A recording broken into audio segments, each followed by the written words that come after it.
Welcome to episode number 275 of Destination Linux. Whether you're brand new to open source or a guru of sudo, this is the podcast for you. My name is Ryan. I'm Jill. And I'm Michael.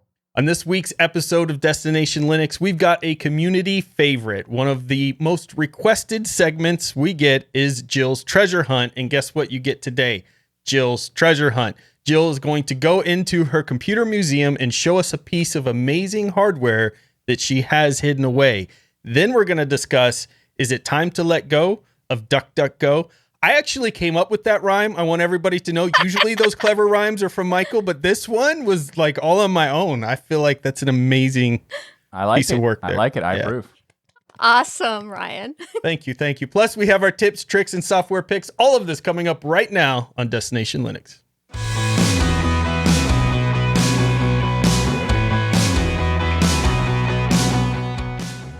So last week, I talked about some of my adventures in Linux and open source. This week, we're going to get an update of what Michael's been up to lately. So Michael, what have you been up to in the world of open source this week? Well, open source, I've been doing all sorts of stuff. In fact, I've been working on some website development with some open source software in preparation for some changes that the network is going to be having. We're going to be adding some new types of podcast and content to the network related to geek culture, and this is meant with we need to kind of do a refreshing of some things, you know? There are so many times when we end up talking about to our community in our forums or chat rooms or with our patrons in the patron-only post show about Star Trek, Star Wars, Stargate, movies, comic books, and all sorts of stuff that geeks love. Wait a minute. I thought Star Trek and Star Wars were the same thing. No? Oh, well, no. Obviously, Vader is the best Star Trek captain. But yes. So we've decided to add this kind of content to the network, and this means we need to make a few changes, other changes as well. With this expansion of content, we're going to be changing the name of the network from Destination Linux Network to Tux Digital. Tux Digital is going to be the new home for all our Linux content, as well as the soon-to-be home for our geek culture content. Of course, this podcast, Destination Linux, will remain as the flagship of the network. Everything you know and love about the Destination Linux network will continue as Tux Digital. Plus, we're going to be doing a lot more cool stuff. Also, as a nice bonus, people won't need to be confused about the difference between Destination Linux Network and Destination Linux Podcast. Which happens all the time. The time. They're like, I love your latest Destination Linux Network episode. I'm like, So this is a good change for that too, for sure. Yeah. Yes. So with the name change to Tux Digital, we want to issue an open invitation. We're putting out a call to find new podcasts and hosts who are interested in joining the Tux Digital family. You'll find a link in the show notes to the forum post for more information about how to do that. We're also going to be doing like a gradual rollout for all the different things that we're changing because there is a lot of things to change. This is a rather big undertaking, so this is not going to be transitioned to everything immediately. We are rolling out some changes today with the new tuxdigital.com website, which, by the way, tuxdigital.com, go check it out, and a lot more to come. But we've also have a few things that are still left to finish, and over the next week or so, you'll see some stuff changing around the network here and there. But to make it simple, we're going to have everything centering around the new tuxdigital.com website, so you can stay up to date with everything by just going to tuxdigital.com. One of my favorite features is you can go to the tuxdigital.com contact form and you can reach any show right from that form. So now you don't have to memorize all the different email addresses for different shows. You can contact them all in one place at tuxdigital.com. But I have to mention Cubicle Nate, who's also part of Tux Digital Network now, mentioned that his favorite Jedi is Harry Potter. So clearly we need to get Nate on one of the geek culture shows. Of course. He's clearly an expert in all of this. But I absolutely love this. I'm so excited that we can get into geek culture as well, because we do spend so much time with our patrons and after shows and other things, even in just chat. Gosh, if you mention it to Michael at any point, anything about Star Trek or Star Wars, it's a 2-3 hour conversation commitment. So I think it just fits perfectly to bring some geek culture shows onto the network. And so this is going to be an awesome change. Yeah. I'm very I'm excited super excited about this. I will be probably jumping on every show that is the geek culture thing here and there. Once, they're probably gonna have to fight me away because, we've already heard your opinion of Star Trek, Michael. But it's gonna happen. It's gonna happen. Yes, Next Generation is the greatest Star Trek. He agrees. Deep Space Nine. So In our community feedback this week, it comes from Lauren. And if you want to send us your own feedback, you can go to tuxdigital.com/contact to get in touch with us now, or join the DLN community forum by going to dlnforum.com. Lauren writes us to say, first, thank you for the wonderful show. I have created a pull request for the Michael AI, and it would bring me great pleasure to see it merged. I would like to let you all know right here on this show, this exciting show, we're making all these changes. I have merged this amazing request out there. Oh, It's done. It's out there right now. I normally only listen to the audio podcast, but I'll try to watch live this week to see Ryan merge it. So I didn't merge it live. So sorry I missed you on that one, but it is merged. It's in there. This new Michael AI code is unbelievable. Listen, this has been my dream since I started the Michael AI. I said, we need a Siri-like entity, but smarter, better, bigger here in open source in Linux. And that's why I invented Michael AI. I've mapped his entire brain into 140 lines of Python code. And you can go check this amazing GitHub project out yourself. They also want to comment on the fact of Deepin's facial recognition software reminded them of Bolt Golt's Howdy software. It's been around for at least 4 years, and it's fully open source. Much better than the Deepin software that you were calling first of its kind. So first of all, thank you, Lauren, for the amazing code that you committed. One of the commits Lauren made, Michael, by the way, is that now the Michael AI properly says, come get my T-shorts instead of T-shirts. Oh, right. That makes sense. That makes sense. That Michael. I was curious what the addition was, and that fits quite well. For those who don't know, there was a couple episodes, actually, I think like 4 or 5, of Twill where I was talking about the DLN store, and I could not say the word T-shirt, and T-short came out every single time. So I just started leaving it in the show because it happens so often. And then when I finally said it correctly, I celebrated, but like in a ridiculous way. And so I think that's a good addition to Michael AI. Yeah. Yes, It's more AI. It's more Michael-like now than ever. Definitely before. more Michael. It sure is. Yeah. Oh my goodness. Also, the thing about the Deepin software, we weren't saying it was the first of its kind. We were saying the first distro to implement something like this because there are other projects that do this sort of stuff, but those are no other distro that I know of has implemented this as a default. Like you'd have to install Howdy, for example. But I do. I have actually forgot about Howdy as a project, so I'm glad you brought that up because it is something that people might want to check it out. We played with it in some of the episodes in the past. We talked about Howdy. Maybe it was a software spotlight or something like that in the past. I remember playing with it. It was a little. Yeah. It was good, but it was a little buggy. But it is a cool project out there. People can contribute to for sure. Yeah, it's pretty cool, and I also like that it's kind of like a reference to Microsoft's Hello, so it's Howdy. Yeah, like definitely. Maybe it'll be small enough to fit on something I'm going to show in my treasure hunt. Oh, thank goodness. I didn't want bloat in Michael AI, so I made it as precise as possible, Jill. So I really hope you can get Michael AI to work on the treasure hunt. That would be exciting. But before we get to the awesome treasure hunt, you need to say howdy to our sponsor for this week, which is DigitalOcean. This episode of Destination Linux is brought to you by DigitalOcean. Cloud computing can be, let's say, complex, but it doesn't really have to be. So at DigitalOcean, you can enjoy a comprehensive portfolio of compute, storage, database, networking products that put your cloud infrastructure in capable hands so you and your team can get back to doing what matters most, building world-changing apps that grow your business. And with DigitalOcean, you also get predictable pricing, robust product docs, and services that developers love. That's DigitalOcean. Get support at every stage of growth, whether you have a team of one person or a team of 1,000 people. With simple, powerful cloud computing at DigitalOcean, you can have your team grow to whatever you need it to be. And as a listener of the Destination Linux podcast and a member of the Tux Digital community, you can get started for free. Actually, it's better than free because DigitalOcean is giving away $100 credit, a $100 free credit on do.co/tux2022. Again, go to do.co/tux, TUX 2022. There's endless amounts you could do with their awesome cloud platform. So go get started with that $100 free credit at DigitalOcean's awesome cloud platform at do.co/tux 2022. And I want to thank DigitalOcean for sponsoring this episode of Destination Linux. All right, Jill, it is time for the treasure hunt. So this week, I asked Jill to find us a piece of hardware from her museum that would baffle younger generations. And the reason why I did this is I started thinking back on some of the episodes, Jill, where you mentioned that you use floppies to store your passwords and things like that. And there were a lot of fun conversations we had with individuals who were like, what are floppies? What do you do with them? How do you access them? Those type of things. So Jill, what hardware did you find for us to baffle those who are a little younger in the crowd? Okay, so speaking of which, for today's treasure hunt, I'm going to talk to you about this.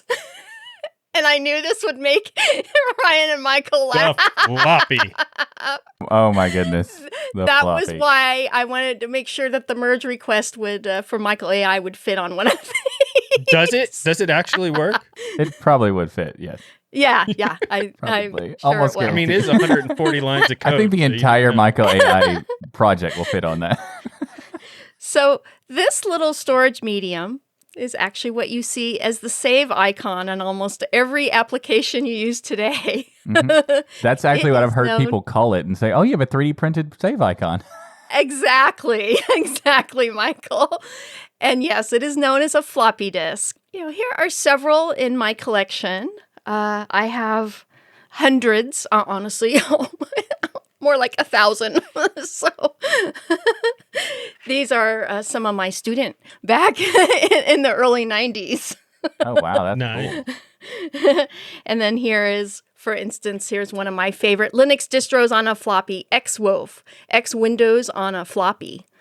Now, was that a favorite single distros. floppy, an entire distro Yes. on one floppy? Wow. On one floppy. See, And that's I also- where there's no bloat, Michael. You know there's Yeah. no bloat in a There's distro. no bloat.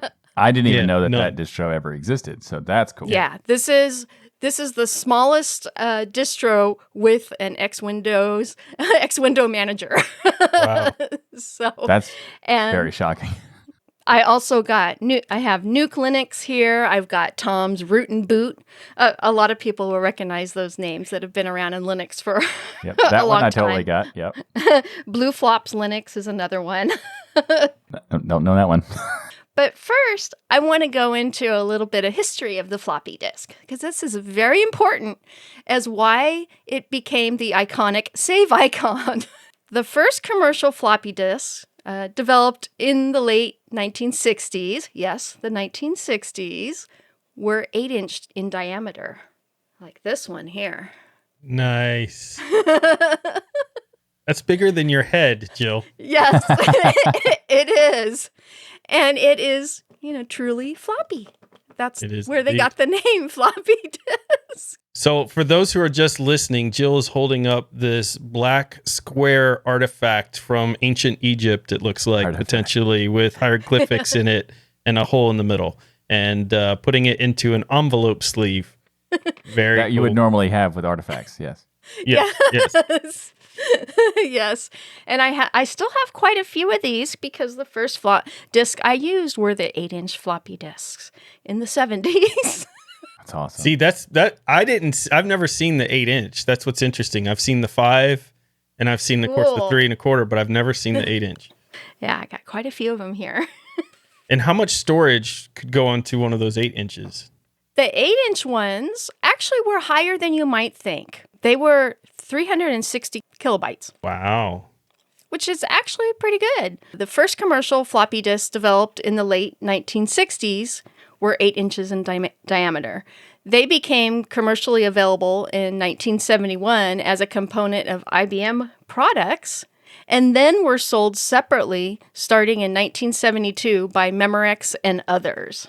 And then that transitioned to the 5.5-inch floppy disk that Michael that and Ryan, I'm sure, have seen. Yes. And these are the much smaller ones, much more convenient. Yes, much more convenient. These are new old stock.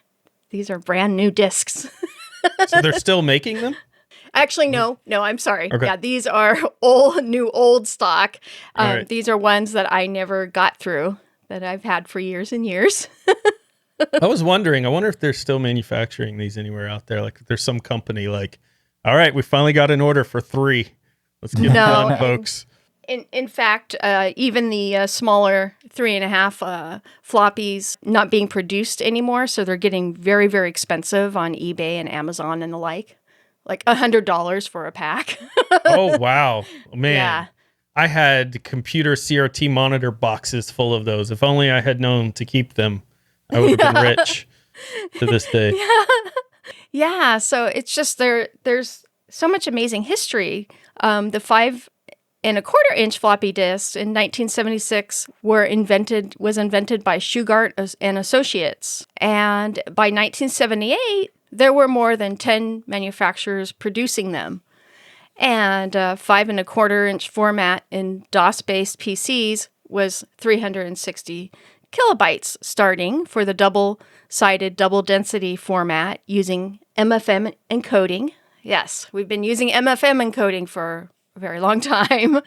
And in 1984, IBM actually introduced, with its PC-AT model, the 1.2 megabyte dual-sided 5.25-inch floppy disk. But it never became very popular because these ones took over. Much more convenient. That makes sense. Yeah. Yep. Yeah. And the very less floppy too. Yes. So by the end of the 1980s, 5.25-inch discs had been replaced by these 3.5-inch discs. And during this time, PCs frequently came equipped with drives of both sizes. Yep. By the mid-1990s, 5.25-inch drives had virtually disappeared as the 3.5-inch disk became the predominant floppy disk. The advantages of the 3.5-inch disk was its higher capacity, which by around the year 1986 could store 1,440 kilobytes or 1.44 megabytes.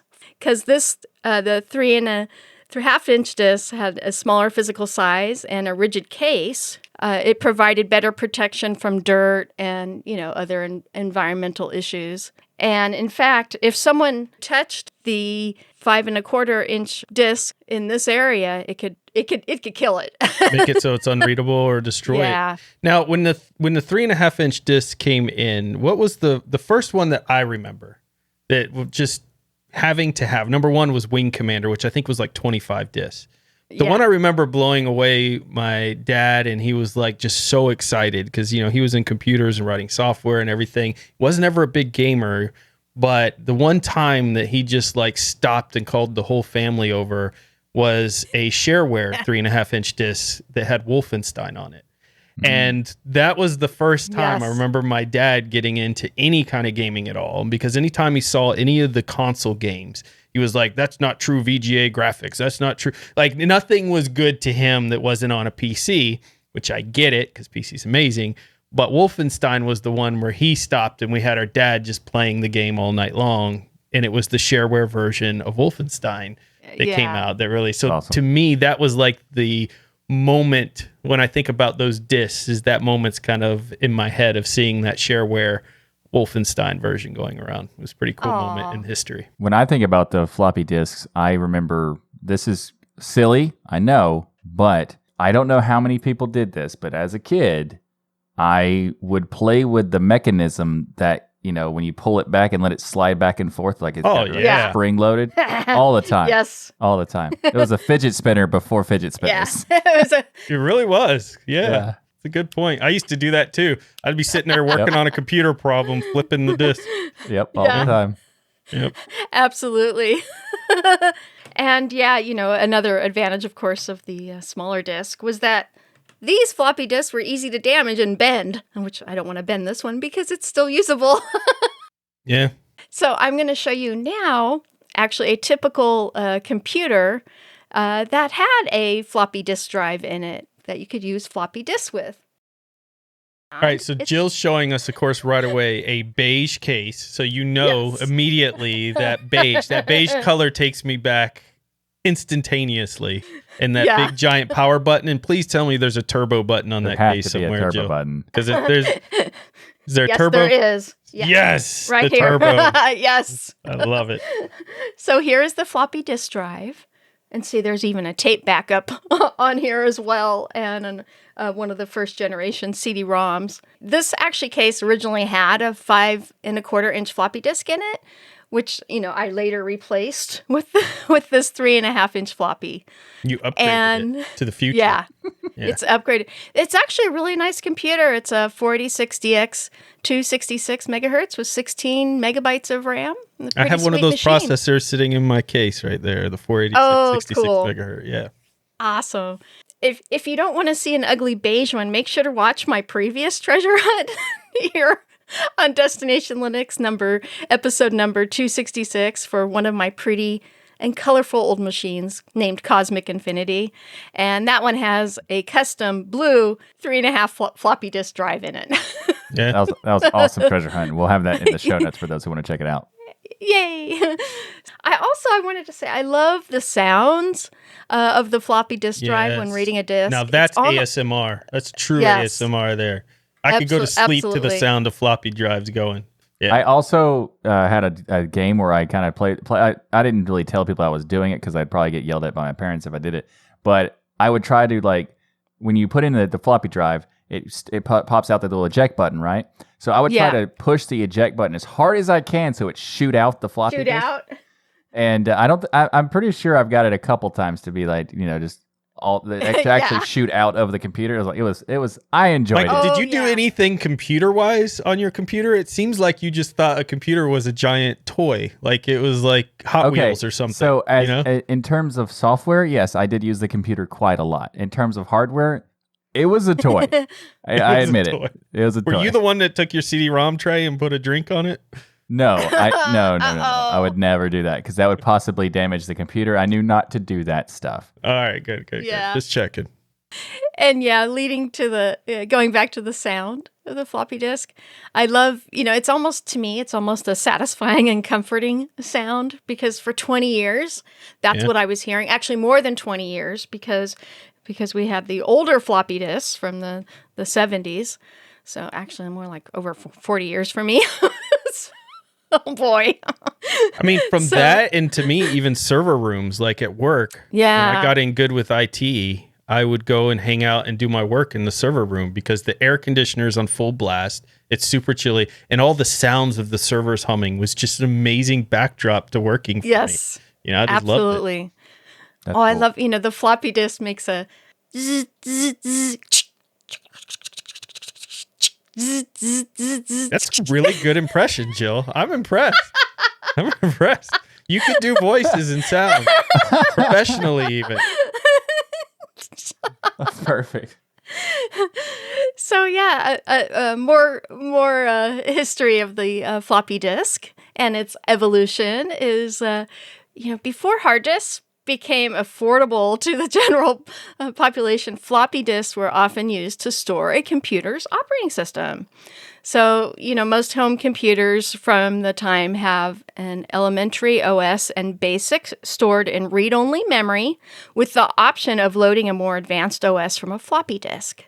Like with an old Apple II. So many old computers have old IBM XT. Most of those computers you could boot the OS, whether it be DOS or Linux from a floppy disk. Yeah. One of the things that happened is by the early 1990s, the increasing software size meant that large packages like Windows or Adobe Photoshop or Linux required a dozen disks or more. And so we used to carry around big boxes like this. I love that she still has one of these. These used to be all over the office. This one has Windows 95 and Microsoft Office 95 in it. And that's probably it. That's probably the only things in there. All of those disks to do 2 programs. And a few startup disks, but it's all Windows. Look how huge Windows was. And I also, of course, have Windows 3.1 and everything in between. Yep. It was not convenient to carry that with you everywhere you go to show off some new software. But, looking back on it, the nostalgia-wise, and they had key locks on them, too. Like, it would be hard for somebody to break the cheap, thin plastic. Like, that was going to stop somebody from getting your disc. But, it was there. There it is. Made you feel like you were top secret. Yeah. There's the key lock. This has the lock, and I even have the extra key on the top of it. Thank goodness, Jill, because if that lock breaks, you'd never be able to get in. Exactly. So you make sure you have that backup key. Yeah, super safe. Okay, so yeah, as I was saying before, I used to have to carry literally hundreds of floppy disks with me as a student for my computer animation projects. And I'll give you a little sample of that. This is one semester's worth Oh my God. Wow. of floppy disks. And there are several hundred in here. And look at the bag, CompUSA. CompUSA. Oh yeah. Not around anymore. Man, there's a lot of museum in this show, let me tell you. Okay, yeah, this is why we love Jill. She even has like The original bag. yeah, the bags Yeah. you get from buying products from a company that doesn't exist anymore. Like, that's awesome. Amazing. I love the fact that you still have your student floppy disks as well, because I know when I got rid of most of that stuff, and I wish I hadn't, but it's so awesome to see that you have all that stuff. Yeah. It's awesome. In fact, they're all cataloged. I have a catalog program of all my discs. And I had to, because you had to be so organized. You know, the animation projects typically were, 100 discs. So you had to be organized and you had to catalog them. And then later, after that semester, I would put them in a database so I could keep track of them. It was so, cumbersome to carry these bags around. I usually had 2 large school bags, sometimes 3. And it was difficult because I was a starving student and I had to take the bus. I don't drive because I'm half blind. That was an issue. So my back would be in pain sometimes after the day was over. I bet you were really excited when CDs came out. A little bit Oh, lighter. yeah. And I always carried 3 copies of every disc with me because of frequent disc failure. Storing and reading animation on disc was hard on them because of their large file size and constantly needing to access the data on them. And I've had many projects where the original 2 copies of floppies died and I had to rely on my 3rd copy. It was a lifesaver. This is why I always tell my family, friends, and students, and those that watch Destination Linux to always have 3 copies of all your data. And one of those copies needs to be on a floppy. Yeah. Is that our advice officially? Yes. I think it should be. Yeah. But remember, don't copy that floppy. Don't copy that floppy! Yes, copy don't that copy floppy. that floppy. Would you download a car, Michael? Jeez. Yes, if I could download a car, that's fantastic. the ridiculousness of those ads, it's fantastic. Yeah, so I had to be so meticulous about my cataloging. Everything is cataloged. Well, this was important not only because you needed to know what was on the disc, but also because you would have 10 discs or 25 discs or more to install a program. And so when you were installing one of these programs, it would tell you after the first disc, insert disc 2, insert disc 3, and insert disc 4. And if you had them out of order or you didn't know which one was which, well, that's going to create a problem. You're never going to get your program installed. And it took a ton of time anyway, so you really didn't want to do that. So you really did take the time to document your programs fully because of the time it took just to install something. Yeah. You kids will never understand what we went through back in the day. We used to have to walk in 6 feet of snow just to get to school each day. Yes. And use floppies. Both ways. Uphill, both ways. And the first time I installed Slackware Linux version 1.00 in 1993, it was distributed on 24 3.5 floppy disk images. That's I because the downloaded bloat, from Jill. a So bulletin bloated. board system. So No, bloated. because it contained all the software. There wasn't a thing that was readily available called the internets where you could download software. Oh, so that it had to thing. contain. That thing. Right. Internet's bloat too. All of it's bloat. Everything's bloat. Yeah. You know what's not bloat, Ryan? What's that? Micro AI. It will fit on the floppy disk, no problem. I downloaded the entire repo just a few minutes ago, tested it. It would even fit on one of those 8-inch floppies. Are you Yes. serious? How big is Michael AI? Not very big. It's like 8 kilobytes. 8 kilobytes. This shows you the genius of my coding, that I was able to capture your entire brain in 8 kilobytes of storage. Yes. Your coding is so optimized. Thank you. Yeah. Thank you. Shocking. I don't believe in bloat. Yeah. And of course, with floppy disks, distribution of larger packages was thankfully replaced by CD-ROMs, DVDs, and then later online distribution. And I have all these floppy disks. Actually, they're all backed up. Early CDRs, early zip disks, early SyQuest disks. Go down the line. I've got them backed up on everything so I can access them when I need them to get to my data. And there have been times I've needed to access some of my animation work as a student. And then when I started my own business, when floppy disks were still the thing, I still have to sometimes go back to those disks and get assets that I need for new animations. Your organization and you keeping these things is so amazing. First of all, because of the field you're in, that you could go back and look at animations you were creating or teaching on software 15, 20 years ago versus today. And that has to just be incredible to go back and take the time to do that sometimes. I mean, sure, we have, the latest and greatest software today with all the graphics like Micro AI. But back then, you had some amazing stuff too, to go back and enjoy. It was just, I actually kind of wish we had a huge version of a floppy disk now that holds several gigabytes. I think it would be cool just to have the sound. It would be slow, of course. It would be faster than it originally was because of speeds of today. But it would be fun to hear the retro sounds on, say, storing a 1 gigabyte file. They could also make a drive that's basically looks like a floppy but really has a USB drive in it, and then but it's the sound that's missing, Michael. Like you copy something to a USB drive, there's no sound. It's like driving a Prius. Like, you ever almost got run over by a Prius because they have no sound? Like, it happens in the parking lot. Like, you need the sound. They need to just make the USB drive mimic the sound. Like, it has no purpose, but it sounds like that's $1 million idea right there. Literally, when you plug it in, it starts writing. It just makes the sound. Oh my gosh! Instead of flashing a light, it just makes a random sound. It has a little bitty speaker like on it. Like the Priuses do now. They make them so that they make an engine sound, a fake engine sound. Yep. We do that with USB drives.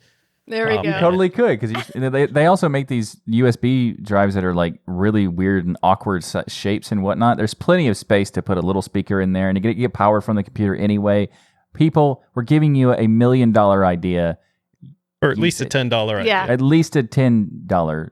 Dozens and dozens of dollars idea are yours if you yours make to that take, happen, folks. Yeah. The CDs kind of killed everything. So being able to burn all your data on CDs. And CDs were amazing in their own right, for sure. Yeah. But when you grew up with this technology, when we've grown up with this technology, there's a certain nostalgia that comes with seeing it and using it, and being able to run things from it. Everything was DOS for me back in the day. And actually, I think that helped me a long way with the terminal way later in life when I learned Linux. But because I was very comfortable in DOS at the time. So, yeah, things come around.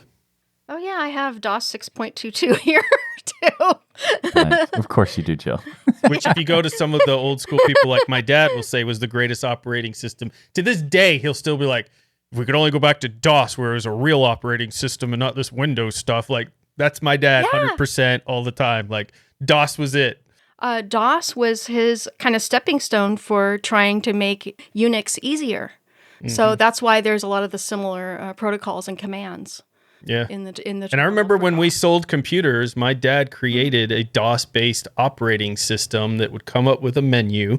And so if you wanted to install something or anything else, it was his own custom DOS interface that would do the installs for you, would do your saves for you and your backups for you and all this stuff he'd written. Now, we never thought like Bill Gates to go sell it for $1 bajillion, which was our fault. But yeah, it came with every computer we sold, Yeah, absolutely right. In fact, I used to make my own custom menus and everything. And I auto exec back config.sys, and I would have it load, mouse drivers, CD-ROM drivers, and I had a menu.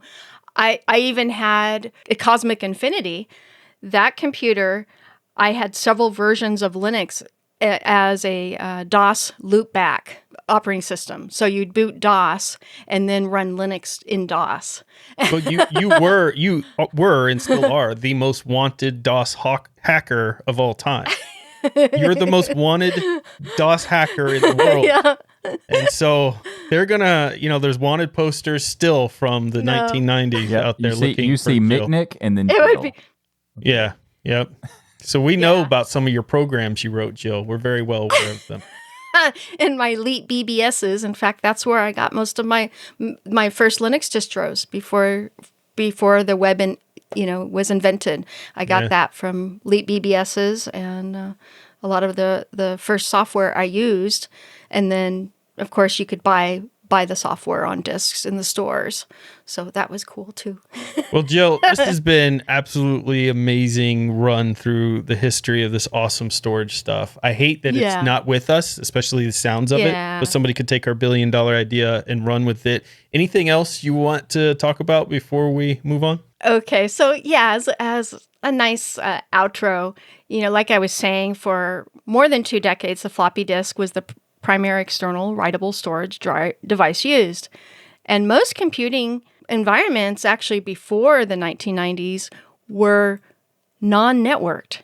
Floppy disks were the primary means to transfer data between computers. And we used to call that method known as sneakernet. And people say that today about USB flash drives. When you give a Linux distro to someone, you're sneaker netting it on a flash drive. I never knew what that meant. I didn't know that. I'm going to start using it though, so I sound cooler. So when I get my full I've USB, heard of sneakernet, but I had no idea what it was. No idea. That's awesome. Yeah, and one of the reasons, so there's so many reasons why this became the save icon, but one is, unlike hard disks, actually weren't seen because they were hidden inside the computer. The floppy disks are seen and handled by people, and because of these factors, a picture of the 3.5-inch floppy disk became the interface icon for saving data. So that's where that icon comes from. Amazing. Very cool. These years of using floppy disks. Well, kids, today with your conveniences, you now know what we had to go through back in the day to save our data. So Carry hundreds of these things. Hundreds of them. Uphill in 6 feet of snow. Yeah. Back and forth with no shoes. Yes, exactly. Like also no coat. The only thing we could keep ourselves warm was the floppy disk. That's it. Well, Jill, thank you for yet another absolutely amazing treasure hunt, and a lot of nostalgia for me too was hitting this whole time. So very awesome, and thank you so much. Yeah, so much fun. It's fantastic, and also the fact that you covered the storage of floppy disk is really interesting because just a couple of days ago I found a bunch of old music CDs that I had from when I was a teenager. Cool. I don't know how I kept up with them, but I found them in a box, and I was like, "You have the original Hanson on CD? That's amazing." Who doesn't? Good point. That was awesome, Okay. Jill. That was so amazing. I loved it. This was something you all knew about, but a lot of the younger audience doesn't. And yeah, I think it was great. Listen, you said we know about it, but you taught me SneakerNet, and next time I hand somebody a USB, I'm gonna be like, "Here, Michael, I'm gonna pass it to you on the SneakerNet." Yeah. There you go. Okay, I got it. Yay! That's. God, we're so good at these visuals. We are. I always took it at face value. It was like, it's SneakerNet, but I always thought that it meant you're sneaking around, not that you're wearing sneakers to walk somewhere. Nico Jet said slippers with arch support. That's support. Nice. Arch support. Oh, no. Oh, Nico, you're like one of my favorite people on the planet. I just so close to getting through this episode. I finally got a chance to say arch on the episode. It makes me so happy. Close. We were so Thank you, close. Nico. This episode of Destination Linux is brought to you by Bitwarden. Get started right now with your free account at bitwarden.com/DLN. A password manager is software that allows you peace of mind knowing your online accounts are secure. Bitwarden provides you the tools to store all your passwords, so you don't have to have a floppy drive around or keep a floppy disk with you, because Bitwarden can do it all for you right now in a secured vault. It can auto-generate those passwords for you, even automatically fill them in on login forms. You can access your data across a plethora of different devices, whether it's your Android phone, whether you want to do it through your PC, if you want to have a tablet, all of that stuff. Bitwarden can be loaded on all your devices, so you can take your passwords everywhere with you. You can even use it from the command line if you want. Bitwarden seals and encrypts your private data with end-to-end encryption before it ever leaves your device, so you know you're the only person with access to your data. Go to bitwarden.com/DLN to get started. And I mentioned you can get started completely free.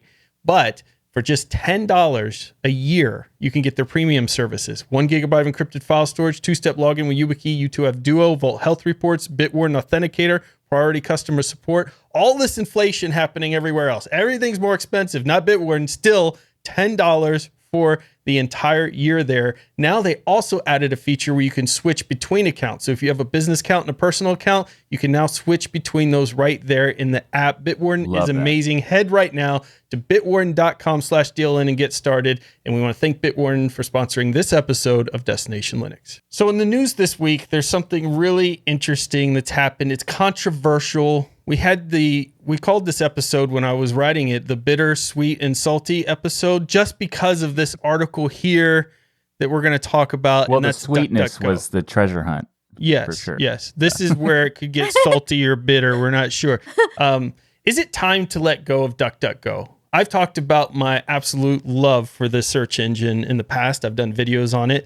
Their application has done absolutely amazing things, exposing the privacy issues that are with stock Android devices with their app protection. They also have email protection tools in their app. I pretty much love everything that DuckDuckGo does. The last few weeks have been a rough ride for DuckDuckGo, though, in the privacy and security community specifically.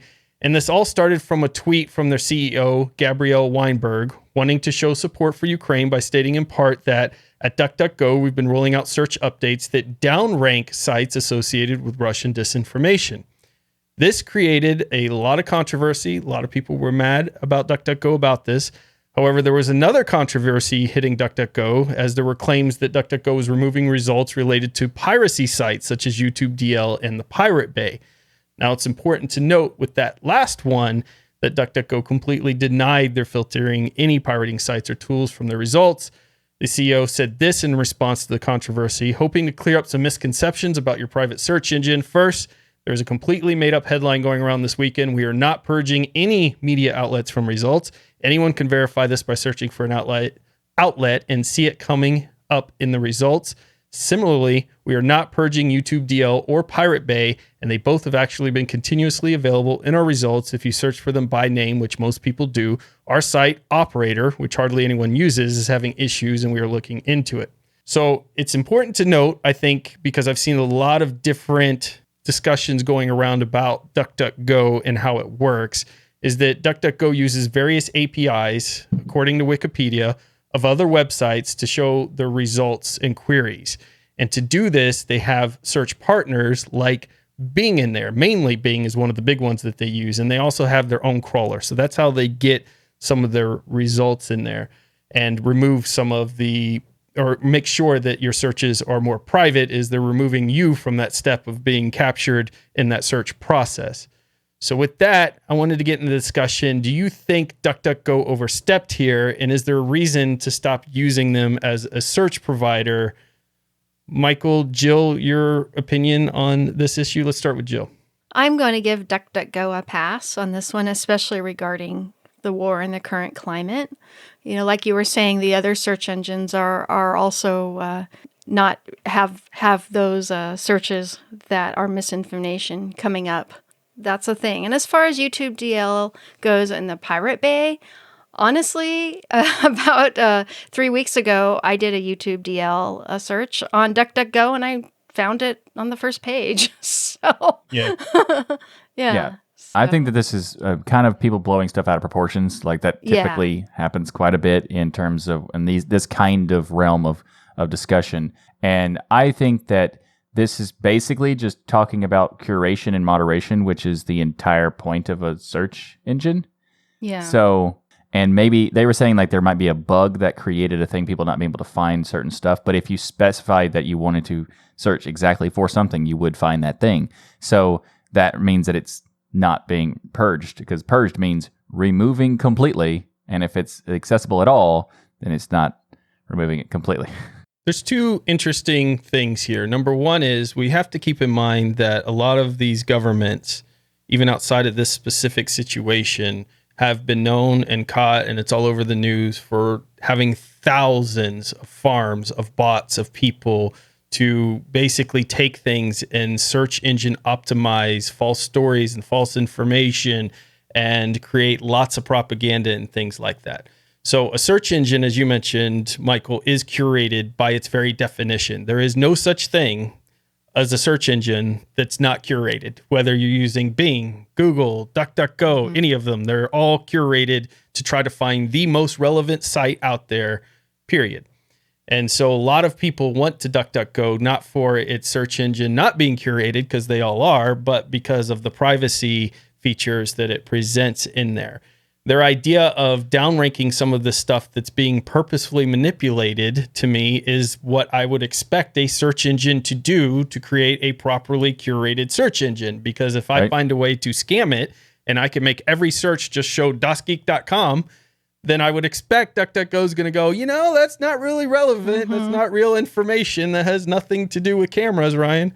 I'm like, but I know Wendy, so I should be in there. Anyways, my point is that the curated results is a thing. But if you're looking for alternatives here, then Cirx is an alternative I've talked about that I absolutely love. So if you're bothered by the story, go check out Cirx. As an option, you can set up your own server, and it, by the way, also uses results from other search engines. So you're not going to get away from the curation because all of them are curating. So it's not the perfect solution, but I just like Cirx, so I'm going to mention it. Go set up Cirx. It's kind of fun thing to do. We actually covered Cirx on a previous episode of Destination Linux, so you can learn more about that. And we have lots of cool content there. We dive really deep into Cirx. So if you are interested, definitely check that out. Link in the show notes. Yep. There's Hoogle. There's Quant, I think, QWANT. There's Start Page. There's Brave Search beta out there. And Jill, you added Ghostery Glow Search as an option too. I've been using that one a lot because I love the Ghostery web browser, and the Glow Search is now free, and then it has a paid-for version without ads. There you go. Now, I think that a lot of people who are looking into this information, number one, I love that there's people out there who are always looking objectively to say, is this a slippery slope? If this company does X, does this mean that YZ is going to follow next and it could be abused? And I think the answer to people looking into that stuff is, thank goodness people are out there asking those questions.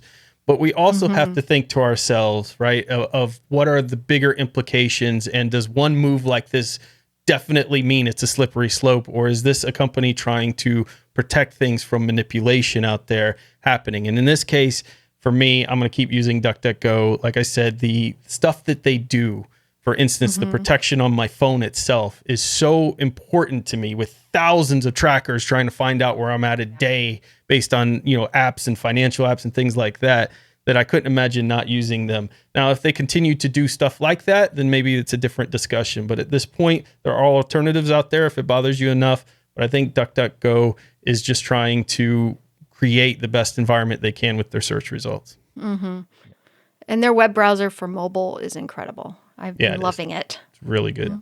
I'm actually happy you brought up the web browser, because last time we talked about it for apps, we talked about the animation to set fire to all the tabs. Yes. And I went and did it. It's awesome. Doesn't it Love feel doing so it. good? Satisfying. All the time. Yeah. Every time everyone's like, oh, I need to close these apps. I get to close these apps. Burn them all. Yeah. Love it. Yeah. It's ridiculous. If you download the and I love it. DuckDuckGo app, click the little fire icon, open a bunch of web pages and click the little fire icon and watch everything explode. It's amazing. It's such a good animation. It's fantastic. I'm a big fan of that. And also, I'm a big fan of DuckDuckGo. So I will continue to use them. And I think that curated results is fine. And if they were taking stuff out that was, purging like the actual report of people saying that was happening and it was true, then that would be a problem, because that would be an actual issue. But they're not doing that. And I think we're good. So, Jill, take us into some more sweet here in gaming. So now away from search and for some fun gaming news. So our wonderful Matt from GameSphere is going to be doing a 24-hour charity game stream for CURE, Citizens United for Research and Epilepsy. It's a nonprofit organization based in Chicago, Illinois. And Matt's charity game stream will start on June 20th at 9 a.m. and go 24 hours. So make sure to watch, and maybe you can come in and play a little bit of Among Us. Yeah, there you go. I heard that if 'Cause enough he's people talking show about up, it. Yeah. I heard if enough Sus. people show up, Matt's going to go 72 hours. So you heard that here Yeah, first. You're welcome, that's right. Matt. That little Welcome, comment you Matt. left, a little troll comment, that's what you get, buddy. Yeah. So with today's game, we're going to talk about a game you can actually pick up right now on Steam called Lumencraft. And this game describes itself like this. Desperate, outnumbered, and with gun turrets as your only companion, Lumencraft is a top-down shooter with base-building elements. Drill through a fully destructible environment to reach precious resources and spend them on weapons and tools protecting the last bastion of humanity. Emerge into a fully destructible environment where light and shadow play key roles. Build your base, dig some tunnels, and find Lumen, humanity's only chance for survival. Oh, this game looks actually beautiful. Yeah, it does. Very nice. And it's an early access, but it already has over 248 very positive reviews. It looks like so much fun to play on a Steam Deck as well. That's what I always think about, even though Absolutely. Valve hasn't Yeah. sent me my Steam Deck yet. Same Valve. here. Valve. I'm waiting. Valve. I always think about the Steam Deck and what I will be doing when I finally get one, Valve. Yeah. Yeah. Yeah, It Valve. looks like I heard Matt got his notification. So I know, of all people, give it to the person who hosts GameSphere first. I mean, come of on. course, It makes no of sense. course. Ugh. So yeah, I really like the graphics, and the sound design is really nice in this game. And one of the coolest things is that it uses the open source Godot engine, which is one of my favorite engines, and I recommend for new people getting into gaming and learning a game engine is the Godot engine. I was looking forward to you mentioning what engine it was used because I was waiting for Godot.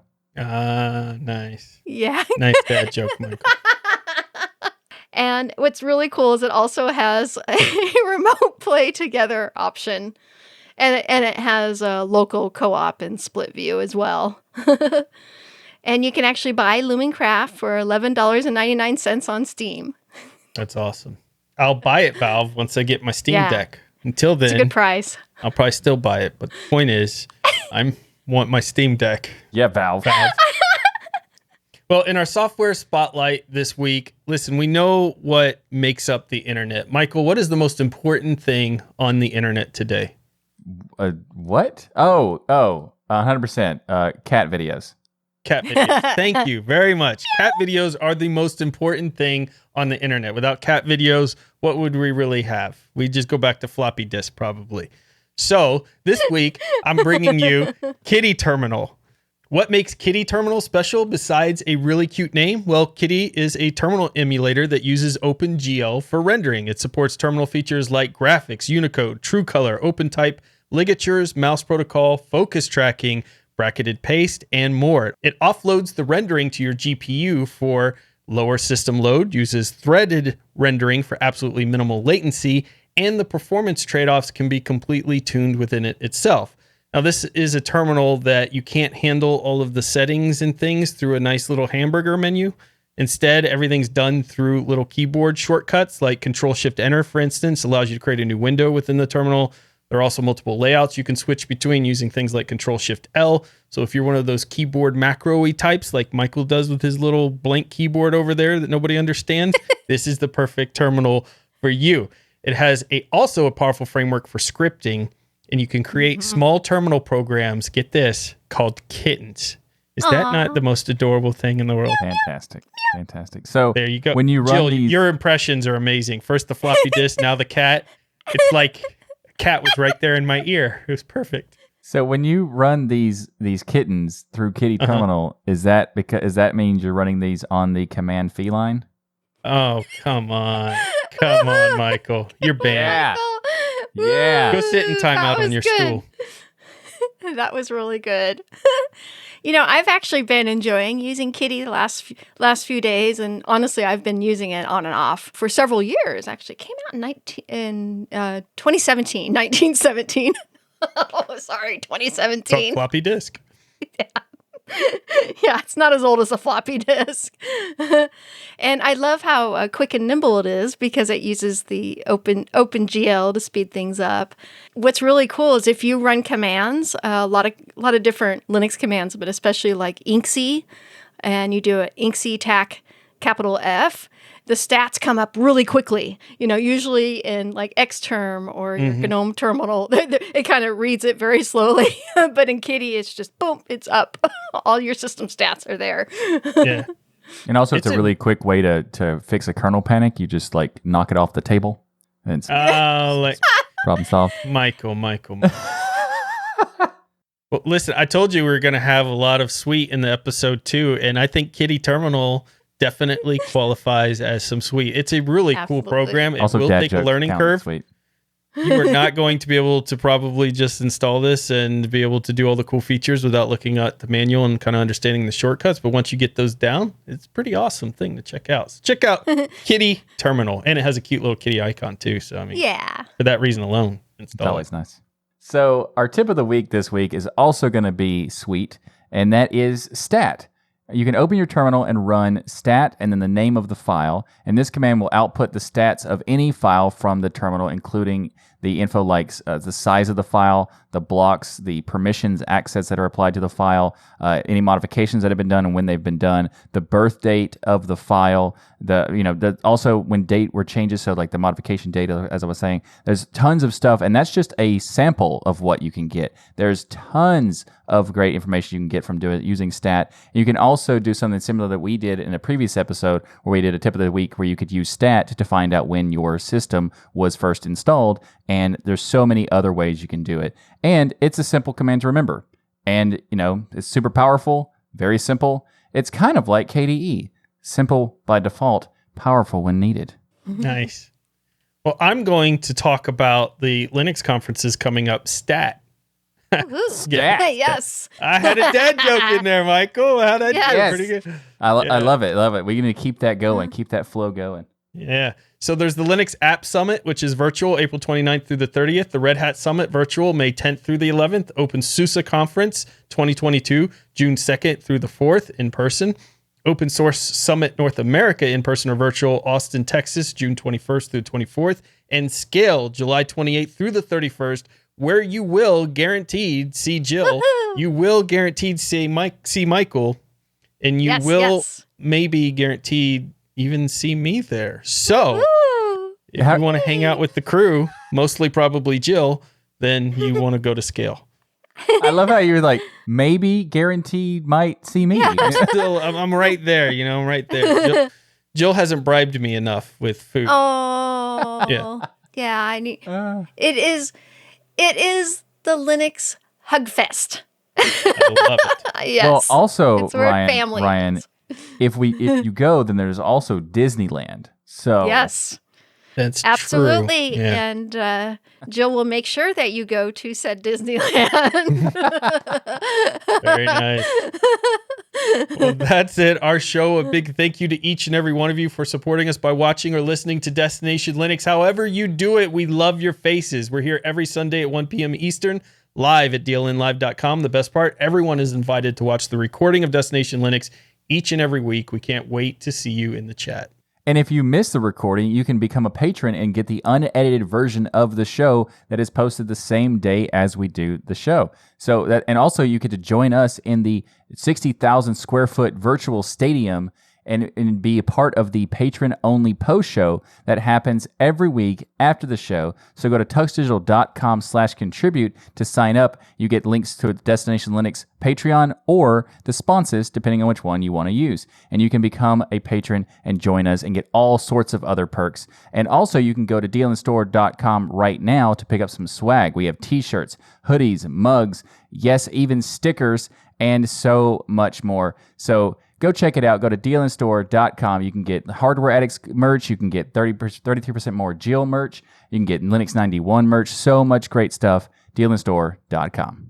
And make sure to check out all the amazing shows here on the Destination Linux Network. We have the Sudo Show, This Week in Linux, the DOS Geek Channel, Linux Out Loud, Hardware Addicts Game Sphere, and Linux Saloon. So everyone head to tuxdigital.com and subscribe to all these great shows. And don't forget to leave a rating on your favorite app so others can discover the power of open source and keep those penguins marching in the full Monty of Linux and open source awesome sauce.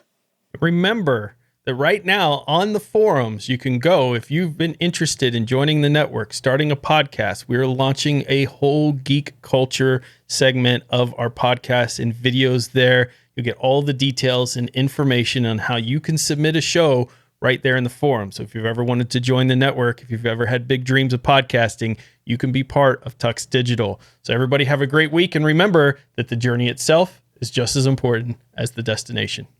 Thanks, everyone. Woo-hoo. See you next week.